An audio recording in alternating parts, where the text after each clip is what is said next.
Bueno, pues antes de poneros a hacer el trabajo que tenéis subido al aula virtual, el de ética en tiempos de coronavirus, quiero que profundicemos en algunos conceptos de la unidad didáctica de ética que también tenéis subida al aula virtual. Tenéis no solo el tema, que estaba desde el principio, sino también una presentación en la que aparecen de manera más esquemática pues algunos conceptos importantes. En el trabajo aparece pues una recopilación, ¿no?, de acontecimientos desgraciados. Todos ellos tienen lugar en Italia en el último mes y nos llevan a los lectores a la reflexión en torno a la decisión ética, ¿no?, que ha habido que tomar en esas situaciones. Entonces, bueno, pues me ha parecido una ocasión en la que pues esta desgracia nos permite también explorar pues quizás de una manera mucho más cercana, ¿no?, a la que han tenido otros compañeros en el pasado la oportunidad de acercarse a determinadas cuestiones de ética que por desgracia pues hoy por hoy están continuamente en los medios de comunicación, ¿no?, y seguro que en la reflexión íntima de cada uno de nosotros. Entonces, bueno, os he puesto 4 preguntas al final de ese artículo. En todas ellas apelo a que me deis vuestra opinión personal, porque no podría ser de otra manera, ¿no?, en el tema de ética, pero también os pongo siempre que lo justifiquéis, que justifiquéis vuestra respuesta. Esto, bueno, en general siempre hay que apoyar los argumentos de uno pues en una ilustración sobre ese tema, ¿no? Cuanto más profunda sea la reflexión y más se apoye en argumentos razonables, pues evidentemente será mucho más interesante para vuestro interlocutor. Entonces, en la medida de lo posible, la relacionáis con los conceptos que aparecen en la unidad didáctica. Son 4 ejercicios. Los 2 primeros pues se basan sobre todo en la diferenciación entre las éticas materiales y las éticas formales, que es lo que vamos a ver a continuación. El tercero aborda pues la colisión que se puede producir o que se está produciendo ya entre la lógica del mercado y el derecho a la vida y a la salud, y bueno, pues en caso de conflicto, cuál sería el criterio ético para dirimir esta cuestión. Y la cuarta pregunta pues plantea un dilema moral. Hay un error, que es que hablo de la aparición de una vacuna milagrosa. En realidad no tiene sentido que sea una vacuna, porque los sujetos con los que se van a realizar las pruebas son personas que están ya infectadas, con lo cual me refería a un medicamento, ¿vale? Perdonad la equivocación. Un medicamento que puede tener efectos secundarios muy peligrosos, pero que al mismo tiempo, bueno, pues parece ser esperanzador. Entonces, como no encuentran voluntarios con los que probar ese medicamento, puesto que todavía no sabemos nada acerca de él, pues a un determinado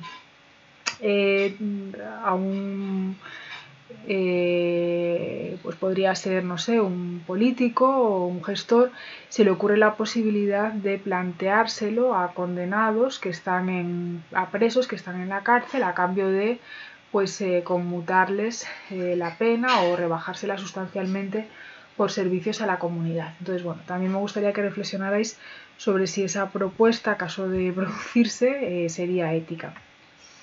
Bueno, antes de nada, bueno, señalar que en el tema tenéis una introducción teórica que empieza distinguiendo entre el concepto de ética y el concepto de moral, ¿vale? La diferencia, pues si habéis tenido la asignatura de filosofía el año pasado o valores éticos, supongo que ya la conocéis, pero bueno, yo la repito. La moral se refiere a las decisiones individuales a las que nos enfrentamos cada uno de nosotros en nuestra relación con los demás, ¿no?, en el día a día. Todo el mundo tiene que decidir sobre la moralidad o la inmoralidad de sus actos en su vida cotidiana, ¿no? Ese moral que yo llame solo a mi amiga cuando estoy triste, pero en cambio no le coja el teléfono cuando la que tiene problemas es ella, por ejemplo.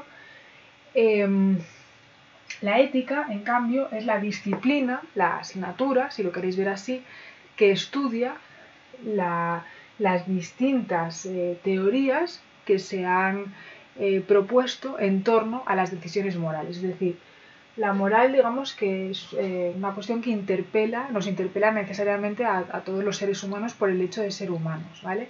La ética, en cambio, sería la reflexión intelectual posterior que solamente algunos individuos especializados en este tema pues han llevado a cabo con ese grado de profundidad, ¿no? Para que luego, bueno, pues todos en un momento dado podamos leer o podamos discutir sobre corrientes o sobre teorías éticas.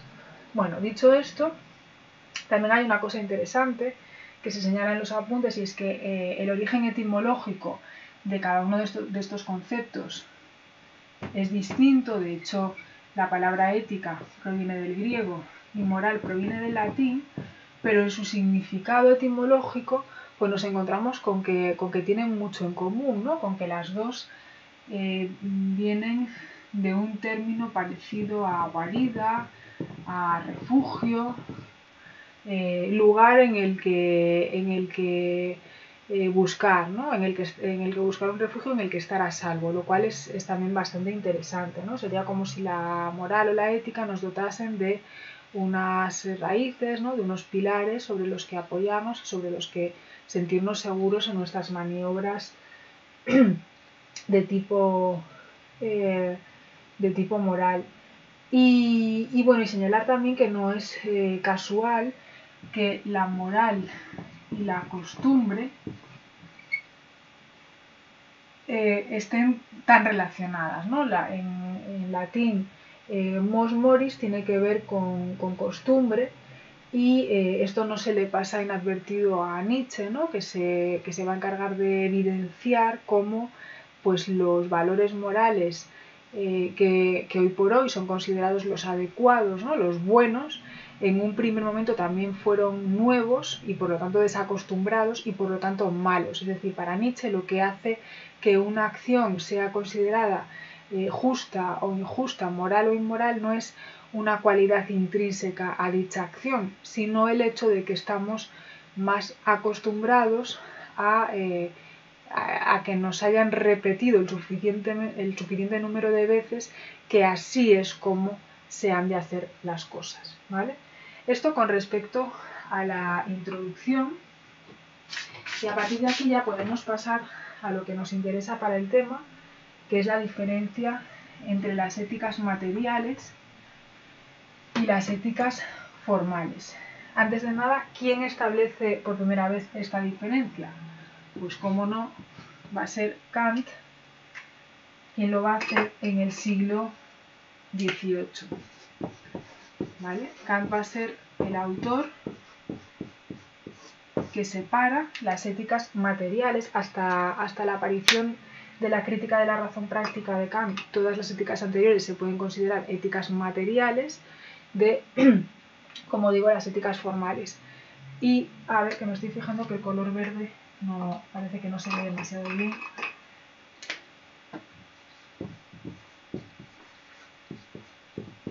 Vale.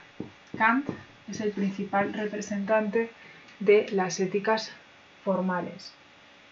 Como decía, tiene que ver esa distinción, ¿no?, que él establece entre materiales y formales con este concepto que ya conocéis, que es el concepto de a priori entendido como universal y necesario. Si os acordáis, en la crítica de la razón pura, la teoría del conocimiento, Kant establecía que para que un juicio pudiese ser considerado científico, tenía que tener dos características. Primero, ser sintético, es decir, que el predicado me aportase una información que no estuviese ya contenida en el sujeto, ¿vale? Y por otro lado, ser a priori, es decir, ser universalmente válido e independientemente válido de la experiencia, ¿no? No necesitamos acudir a la experiencia para poder contrastar que ese juicio siempre va a ser verdadero. Con la ética sucede lo mismo. A Kant le interesa que un juicio moral pueda ser universalmente válido independientemente de la experiencia concreta, de la experiencia particular o de las características concretas que tenga esa acción. Es decir, para que un juicio pueda ser considerado moral, tiene que dar igual dónde se produzca la acción, quién sea el protagonista y, por supuesto, cuáles vayan a ser las consecuencias de dicha acción. Lo que nos interesa para que una acción pueda ser considerada una acción moral es que sea a priori, es decir, que esté dirigida no tanto por la obtención, por la consecución de un resultado, de una materia, que no sean los fines que yo persigo los que motiven mi acción, sino que sea la forma, es decir, el a priori o el deber, independientemente de lo que va a suceder después, ¿vale? El deber tiene lugar a priori, no presta atención a las consecuencias, a lo que tiene lugar una vez realizada ya la acción. De hecho, yo puedo en ocasiones realizar una acción por deber que sé que me va a traer consecuencias negativas en lo personal, que sé que me va a afectar negativamente, ¿no? Pensad en, no sé, Rosa Parks, cuando decide no ceder el asiento en el autobús, no irse a los asientos del final del autobús, aun a pesar de que sabe que con esa acción probablemente acabe durmiendo en la cárcel esa noche, ¿no? y las noches que vienen a continuación, pero sabe que esa es su acción, sabe que ese es su deber, perdón. Por lo tanto, no importan tanto los resultados o los fines que se persigan, la materia de la acción moral, como la forma, ¿no? de llevarla a cabo o la intención con la que se lleva a cabo esa acción moral. Decía que hasta Kant todas las éticas habían sido consideradas éticas materiales, porque todas ellas se basaban en los fines, ¿no? En la obtención de un determinado resultado. Esos fines iban cambiando a lo largo de la historia del pensamiento. Por ejemplo, tenemos la ética a Nicómaco de Aristóteles, que nos invita a reflexionar sobre cuál es el fin, el objeto que todos tenemos en mente a la hora de actuar, ¿no? Pensad en el objetivo, ¿no? que os gustaría obtener una vez pase esta situación de excepción en la que estamos ahora, ¿no? Pues algunos de vosotros pensaréis que vuestra principal preocupación sea que vuestros padres conserven el trabajo y el sueldo y que pues no baje vuestra calidad de vida. Otras personas pues posiblemente le den prioridad a que todo su entorno esté sano. Para otros pues será muy importante no bajar el ritmo académico y seguir teniendo un buen expediente o aprovechar para aprender mucho durante estos días, ¿no? Salvar el curso. Para otras personas pues lo principal será que vivir lo más plácidamente que se pueda estos días, no trabajar demasiado y aprovechar para descansar. Bien, Aristóteles nos dice, todos estos fines coinciden en algo, y es que ese algo es que que el ser humano busca irremediablemente la felicidad, sea lo que sea la felicidad, ¿no? Sea lo que sea el contenido con el que rellenemos ese concepto de felicidad. Todos, cuando pensamos, ¿no? en nuestro objetivo, estamos pensando en la obtención de la felicidad. Para Aristóteles, además, la actividad más propia del ser humano era la actividad contemplativa, la actividad racional. Por lo tanto, con la actividad que se obtiene mayor grado de felicidad en la existencia es la actividad intelectual, ¿no? El desarrollo del intelecto. Por eso para él eran perfectamente equiparables, ¿no? Si nos vamos a la teología cristiana, que se desarrolla después, durante la Edad Media el objetivo también será la felicidad. Hay un objetivo, ¿no? Hay una búsqueda de unos determinados fines con la vida virtuosa, digamos, con la vida recta, con la vida moral, solo que ahora la felicidad ya no va a ser perdón que no lo he puesto, la vida contemplativa, como nos decía Aristóteles, sino que ahora la felicidad se va a entender como la vida eterna, ¿no? O la visión beatífica de Dios. Pero igualmente lo que rige la vida humana va a ser la búsqueda de esa vida eterna. Si nos vamos a la época helenística, pues se interpreta la felicidad como la búsqueda del placer y la huida del dolor, ¿no? Acordaos, ataraxia, apatía, como ideales para los estoicos o para los epicúreos. En definitiva,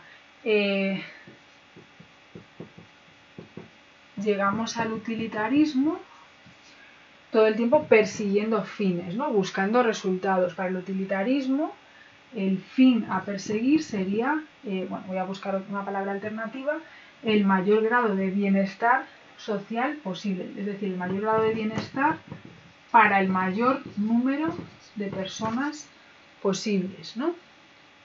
Pero todas ellas coinciden en algo, y es que son a posteriori, es decir, analizan lo virtuoso o no virtuoso que ha sido un determinado comportamiento en función de si se ajusta a la previsión de obtener unos determinados resultados que no se van a obtener hasta no poner en marcha esa acción moral, ¿vale? Por lo tanto, suceden con la puesta en marcha, en la experiencia de esas formas de actuación.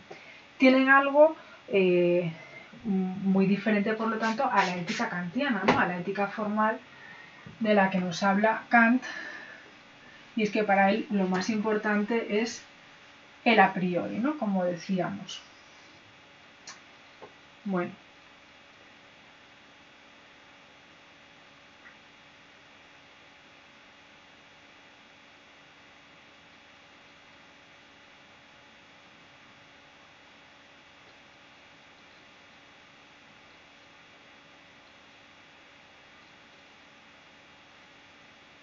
Bien, estaba mirando vuestras diapositivas y hasta ahora, bueno, pues hemos visto, ¿no?, la diferencia entre éticas materiales y las éticas formales. En las diapositivas os pongo, las éticas formales defienden que lo que debe mover al ser humano a obrar correctamente no es alcanzar un fin o bien supremo, sí obrar desinteresadamente, sin esperar nada a cambio, guiado únicamente por lo que dicta nuestra conciencia. Bueno, aquí vamos a parar un poquito y vamos a analizar exactamente qué quiere decir Kant con esto de obrar desinteresadamente, lo que dicta nuestra propia conciencia. De lo que digo, se obtiene una premisa necesaria, ¿no?, para empezar, y es que somos libres. Obviamente Kant es un autor indeterminista. Considera que partimos de la más absoluta libertad a la hora de obrar, si no, no tendría sentido, ¿no?, apelar a la responsabilidad o a la rectitud moral. La prueba, si recordáis, de que somos libres es de que incluso en una situación de coacción extrema, y él pone el ejemplo de un tirano que pide a uno de sus súbditos pues que asesine a otro, puede que esta persona se sienta tremendamente coaccionada, vea peligrar su vida y por lo tanto acabe asesinando a este otro súbdito, ¿no? Pero probablemente, dice Kant, esa noche dormirá muy mal. Y si duerme muy mal, si tiene remordimientos de conciencia, es porque sabe que habría habido otra posibilidad, o sea, que podría haber tomado la decisión de no matarlo, ¿no?, de no dejarse chantajear por el tirano. Por lo tanto, esa es la prueba inequívoca de que somos libres. Bueno, Una vez que partimos de la libertad, ¿no?, como condición necesaria de la moralidad, Kant establece que hay dos tipos de maneras de actuar, ¿no?, por así decirlo. Uno puede actuar motivado por máximas, y esto os recomiendo que sí que toméis apuntes para completar un poquito, porque no lo he incluido en la unidad didáctica, es más quizás para segundo de bachillerato, pero bueno, yo creo que está bien que ampliéis un poco los apuntes, ¿vale? Hay dos motores, digamos, de mi forma de actuar, que son las máximas, por un lado, y los imperativos. Cuando yo rijo mi acción por una máxima, no pretendo universalizar mi manera de actuar. Es decir, soy consciente de que esa máxima sirve para mí, pero no tiene por qué servir para toda la humanidad. El ejemplo que os ponía antes. Mi máxima a lo largo del confinamiento puede ser salir cada día y en busca de perros, porque me quiero hacer un collar con sus uñas, pero no pretendo que esa forma de actuar se universalice, no se asienta en la razón, no tiene por qué servir para todos los individuos, ¿no? O en todo caso yo no puedo demostrar racionalmente que esta sea una forma de actuar correcta y por lo tanto universalizable para todos. En cambio, un imperativo sí que es válido para todos los seres racionales, ¿vale? Porque expresan la necesidad objetiva de una acción. Y en este caso hay dos tipos de imperativos. Imperativos hipotéticos e imperativos categóricos. Estos van a ser los que le interesan a Kant. Imperativos hipotéticos, como digo, sí son universalizables porque sí se asientan en la razonabilidad, en que sí esa acción es correcta si se hace de ese modo, ¿vale? Y es correcta en todos los ámbitos y para cualquier situación. Por ejemplo, si estudio mucho, aprobaré el curso, ¿vale?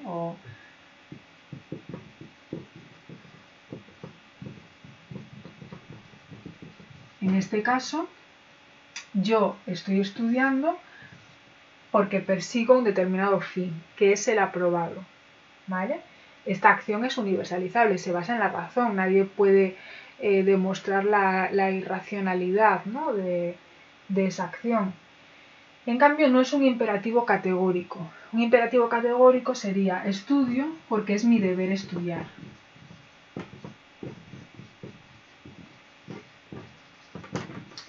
Es decir, incluso si debido a esta circunstancia tan particular se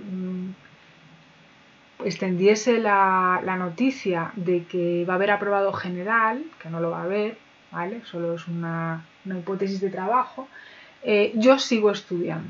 Seguiré estudiando los meses de mayo, junio, porque es mi deber estudiar, porque no lo hago para obtener el aprobado, ni para tener un expediente muy brillante, sino que estudio porque es mi deber formarme como ser humano, ser un ciudadano que bueno, con herramientas intelectuales que las tiene que poner a disposición del resto de la sociedad, como las están poniendo los médicos o los científicos y todas las personas que están trabajando ahora mismo para resolver esta situación, ¿vale? Estudio porque es mi deber estudiar, no para aprobar. Esa es la diferencia entre el imperativo hipotético y el imperativo categórico. Los imperativos hipotéticos sirven exclusivamente para alcanzar determinados objetivos. Por ejemplo, el que acabamos de decir, ¿no? Y los categóricos son válidos incondicionalmente, son a priori, estos son los que le interesan acá, ¿no? Son a priori, son válidos de manera universal y necesaria independientemente del resultado, ¿no? Los imperativos hipotéticos serían con los que trabajan este tipo de éticas, ¿vale? Porque buscan un objetivo, buscan una materia, se obtienen a posteriori, y en cambio las éticas formales trabajan, o la ética kantiana, mejor dicho, trabaja con este tipo de imperativos categóricos porque son a priori, me da igual cuál sea la experiencia, me da igual que me esté jugando el aprobado o no, o que se vaya a dar una situación de excepción y me vayan a dar el aprobado general. Estudio porque es mi deber estudiar, es independiente de las circunstancias y de la experiencia concreta. La cuestión es, ¿cómo puedo saber yo si estoy obrando guiada por un imperativo categórico o por un imperativo hipotético? Hay veces que no es tan fácil distinguirlo. Bueno, pues para eso Kant nos ofrece una serie de formulaciones del imperativo categórico, de las cuales nosotros pues, nos vamos a centrar en 3, que son pues, las más importantes. Las tenéis en la unidad didáctica. Y bueno, básicamente la primera formulación del imperativo categórico viene a decir: actúa de manera autónoma, nunca heterónoma. Es decir, esto tiene mucho que ver con Kohlberg, ¿no?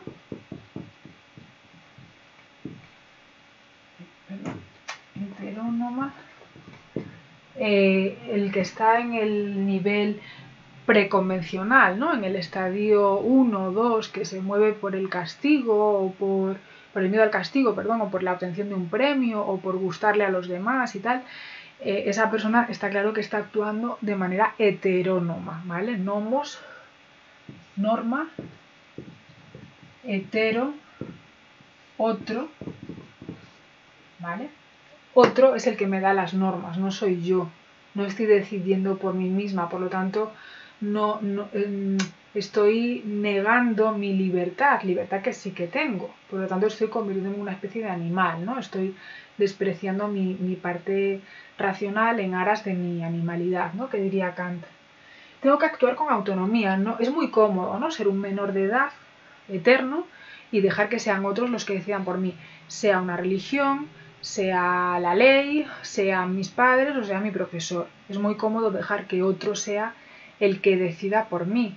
Se supone que tengo que ser yo la que acepte, interiorice las normas que me pueden proponer otros, o sea, no quiere decir que haya que rechazar cualquier norma moral que otra persona me plantee, pero sí que si las obedezca, y si las obedezco sea con conocimiento de causa y sea porque he interiorizado y he convertido en mías esas normas, no porque si las sigo mi madre me compra lo que yo quiero, ¿no? Sino porque yo misma he decidido que esa es la manera correcta de obrar, o porque si no la sigo me echan del instituto. Pues no, es porque tú consideras que esa es la manera virtuosa de actuar y que de esa manera pues se mantiene el orden y se busca el bien común, ¿no? Y no el bien individual. Esta sería la primera formulación del imperativo categórico. Otra formulación que nos interesa es la de la universalidad. Actúa de tal manera que tu forma de actuar sea susceptible de convertirse en una norma de obligado cumplimiento para toda la humanidad. Es decir, cada vez que tengas un dilema moral y no tengas muy claro por dónde ir, piensa cómo sería la humanidad si todo el mundo actuase como yo, ¿vale? Imaginemos una situación en la que se descubre que tal medicamento pues cura el coronavirus y resulta que yo tengo 4 o 5 amigos que son farmacéuticos.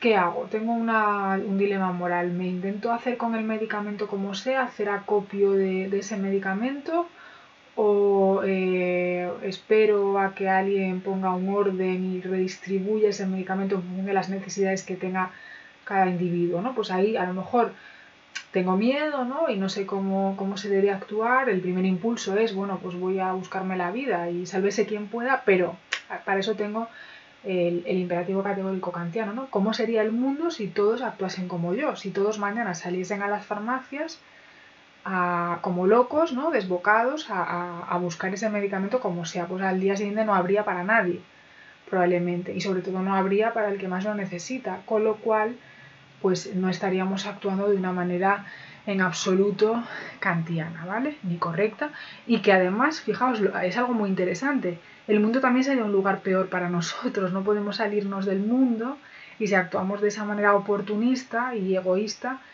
el mundo al final se vuelve también contra nosotros. Y la tercera que bueno, a mí es la que más me gusta.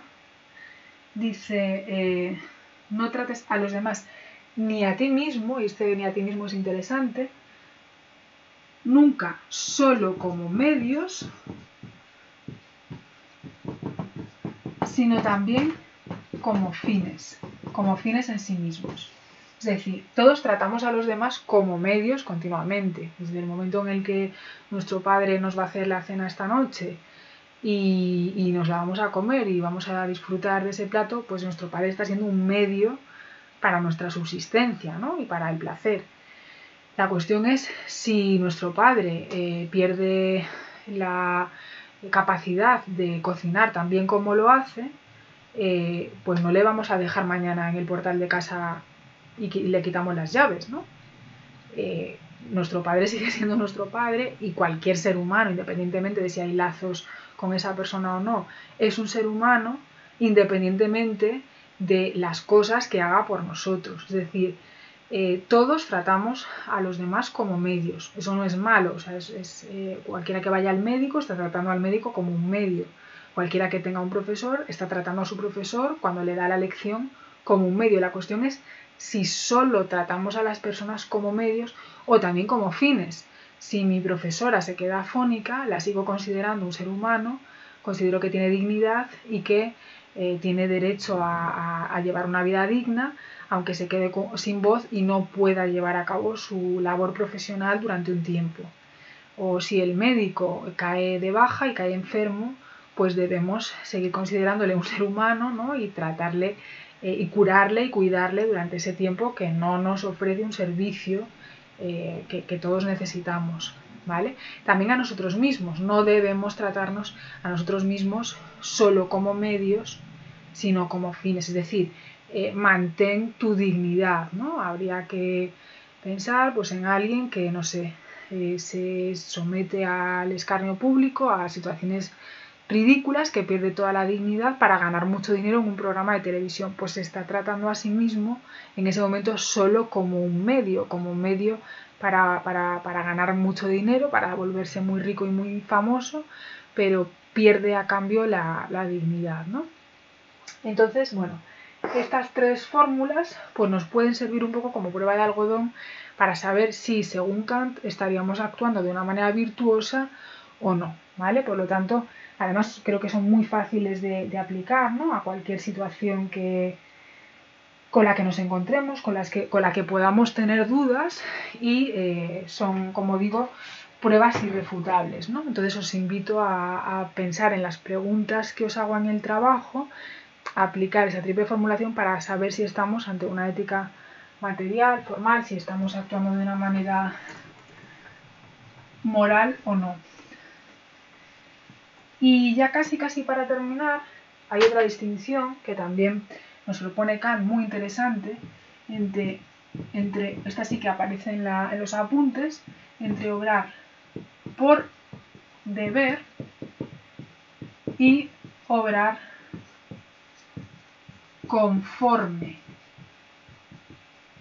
a deber. ¿Vale? El que actúa por deber está actuando verdaderamente conforme a los criterios de una ética formal. El que actúa conforme a deber en realidad se está dejando guiar por un imperativo hipotético y por lo tanto su manera de obrar, bueno, pues puede ser que se parezca mucho, ¿no?, a lo que sería obrar de manera correcta para Kant, pero solo en la apariencia, no en el fondo. El farmacéutico, ¿no? El farmacéutico del dilema de Heinz. Imaginaos que ese farmacéutico finalmente se da cuenta de que la vida humana es más importante que él obtenga riquezas, que él obtenga dinero, y entonces decide entregarle el medicamento a este hombre para que pueda curar a su esposa. Estaría actuando por deber, estaría actuando de manera kantiana. Si el farmacéutico se da cuenta de que tener el precio del medicamento tan alto impide que la gente lo pueda comprar y entonces decide bajar el precio, a lo mejor en apariencia está también actuando por deber, pero en realidad lo que está motivando su acción es el interés, es la consecución de un objetivo, ¿vale? No está moviéndose por la buena voluntad, sino que busca perseguir un interés económico en cualquier caso, que es seguir ajustarse, ¿no?, a las leyes del mercado, oferta-demanda, y abaratar el medicamento para que la gente lo pueda comprar. Entonces, de puertas afuera la acción parece la misma, pero para Kant dice no es lo mismo, ¿no? No es lo mismo que ayudes a un anciano que ves por la calle con las bolsas de la compra por deber, por un sentido del deber, que lo hagas porque sabes que te está viendo una persona desde la otra acera, ¿no? Y porque quieras quedar muy bien delante de todo el mundo. En ese caso estarías actuando conforme a deber, pero no por deber, y es una diferencia importante. Esto nos lleva a plantearnos algo bastante inquietante, y es, ¿y si el realizar una acción de manera desinteresada es imposible? ¿Y si siempre hay un interés detrás?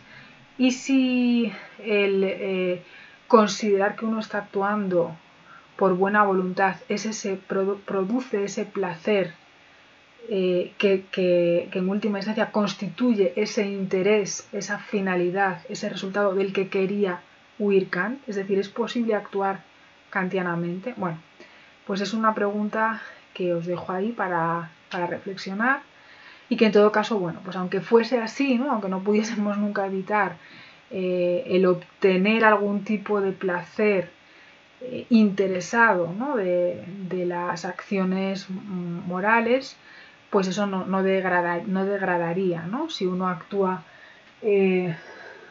aparentemente por deber, pero en realidad está obteniendo el placer de saberse un sujeto virtuoso, pues en todo caso no degradaría nunca nuestra acción moral, ¿vale?